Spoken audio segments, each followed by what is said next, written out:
Hello guys, welcome back to our channel.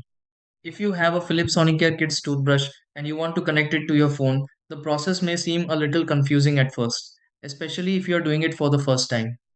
This toothbrush is designed to work with a mobile app that helps track brushing habits and makes brushing more fun for kids. Many users try to connect it but face issues because they miss a small step or do not follow the correct order. Since this connection works through Bluetooth, both the toothbrush and phone need to be ready at the same time. It is important to follow the right method so the pairing happens smoothly without any errors. Once connected, you can easily use all the smart features. In this video, I will show you step by step how to connect a Philips Sonicare Kids toothbrush. Try these. 1. Turn on Bluetooth on your phone before connecting the Philips Sonicare Kids toothbrush. 2. Power on the Philips Sonicare Kids toothbrush so it becomes ready for pairing. 3. Open the Philips Sonicare Kids app on your phone to start the connection. 4.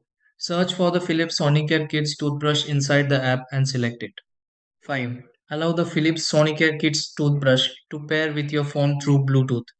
6. Confirm the Philips Sonicare Kids toothbrush is connected and ready to use with the app.